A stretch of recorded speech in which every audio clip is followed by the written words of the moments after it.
Everyone, এই এত সব ইনগ্রেডিয়েন্টস দেখে কি মনে হচ্ছে আপনাদের? আজকে কিন্তু আমরা চিকাবাড়ির বিখ্যাত আইসক্রিম বাসায় বানাবো। তবে শুরুতেই আমার মন খারাপ হয়ে গেছে, কারণ আমরা একদমই ভ্যানিলা ফ্লেভারের আইসক্রিম বানাতে চাচ্ছিলাম। আইসক্রিম পাউডার নিয়ে আসছি, চেক করে নিছিলাম না, যার কারণে বাসায় এসে দেখি তারা আমাদেরকে চকলেট ফ্লেভারের দিছে। তো যাই হোক, সমস্যা নাই, আমরা 3টা আইসক্রিম বানাবো ভ্যানিলা ফ্লেভারের আইসক্রিম পাউডার ছাড়াই, আর 3টা চকলেট ফ্লেভার দিয়ে বানাবো। তো আমরা চিকাবাড়ির আইসক্রিমটা আমাদের কাছে এতটা ভালো লাগছে, আমাদের ফ্যামিলি মেম্বার প্রত্যেকে এত পছন্দ করেছে যে আমাদের যদি বাসার আশেপাশে হইতো অন্তত 10 কিলোমিটারের মধ্যে, আমরা মনে হয় প্রতিদিন যেয়ে খাইতাম, এতটা মন ছুঁয়ে গেছে আইসক্রিমটা।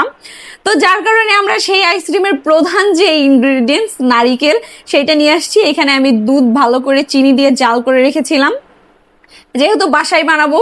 তো ছোট আইসক্রিমের যে বলটা থেকে সেটা নিয়েছি। এখন চলেন আপনাদেরকে সাথে নিয়ে শুরু করা যাক আমার আইসক্রিম বানানো। প্রথমেই আমরা নিচের দিকে আইসক্রিমের নারিকেল গুঁড়াগুলো দিয়ে দিব প্রত্যেকটাতে।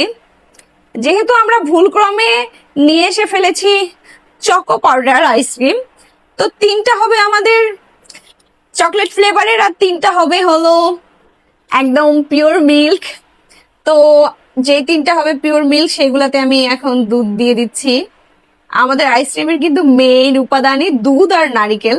তো নিচের দিকে আমি কিছুটা নারিকেল আগে দিয়ে রাখছি, যাতে আসলে শুরুতেই নারিকেলের যে একটা ব্রাইট আছে ওইটা আমরা পাই। তো আমার এই 3টা হলো আমার, আর এই 3টা হলো বাড়ির আর লোকজনের। তো আমার গুলাতে একটু নারকেল বেশি করে দিই গাইস, কারণ আমারটা একটু তো স্পেশাল হওয়া উচিত। তো এখন আমরা এটা সাইডে রাখবো, আর এই চকো পাউডার আমরা গুলায় রাখছিলাম, এইটা আমরা এখন মিক্সড করে দিব আমাদের দুধের সাথে। তো অবশ্যই আপনাদের কিন্তু চকো পাউডার বা যে ভ্যানিলা ফ্লেভারের পাউডারটা থাকে সেইটা আগে সুন্দরভাবে অল্প পরিমাণ দুধের সাথে গুলায় নিয়ে তারপরে কিন্তু রেখে দিতে হবে। বাবলস থাকলে কিন্তু জিনিসটা আসলে ভালো দেখাবে না। তো এই যে দেখেন, মিক্স করার সাথে সাথে কেমন একটা চকলেটি কালার চলে আসছে।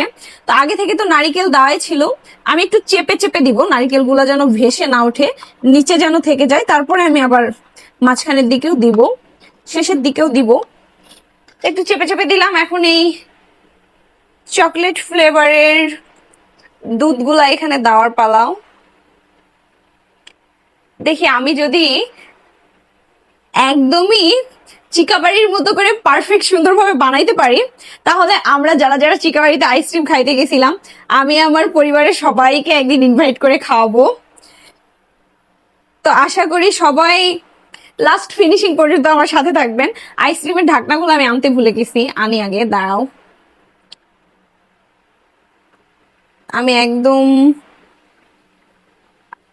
ব্যালেন্স দেখো, মানে দেখেন, আমরা জাস্ট আমি যতগুলো 6টা বানাবো সে আইডিয়া করে নিয়েছিলাম, একদম পারফেক্ট ভাবে হয়ে গেছে। অল্প একটু আমার বাচ্চে, এটা দিব না, তাহলে ঢাকনা আটকানোর পরে অ্যাকচুয়ালি উপরে ভেসে উঠবে, ভালো হবে না। নারকেলও আমি দিয়ে ফেলেছি সবগুলাতে। এখন আমি এইটাকে ঢাকনা আটকিয়ে তারপরে ফ্রিজে রেখে দিব 5-6 ঘন্টার জন্য। সবকিছু রেডি, এখন আমি ঢাকনা দিয়ে রাখবো। যেহেতু আমি একদম পিওর মিল্ক লাভার, তো আমার গুলাতে আমি আলাদা করার জন্য শুধু দুধের গুলাতে আমি দিলাম কমলা কালারের ঢাকনা সবগুলোতে, যেন বোঝা যায়, নয়তো আমরা পরে আবার মারামারি শুরু করে দিই আর কি। তো আমার গুলাতে থাকলো এইটা, আর ফজল সাহেবের গুলাতে থাকবে লাল কালার। এই যে রেডি। এখন আমি এইটা বিসমিল্লাহ আল্লাহ বলে রেখে আসবো ফ্রিজে, ট্যাংটানা। তারপর কালকে, যেহেতু আজকে অনেক রাত হয়ে গেছে, এটা একবারে আমরা ওপেন করব কালকে সকালে। তারপর ফাইনাল রেজাল্ট অবশ্যই আপনাদের সাথে শেয়ার করব। তো সবাই কমেন্ট করে জানাবেন, আপনাদের খাইতে যদি ইচ্ছা করে তাহলে আমি বাসায় যে না হয় হোম ডেলিভারি দিয়ে আসবো।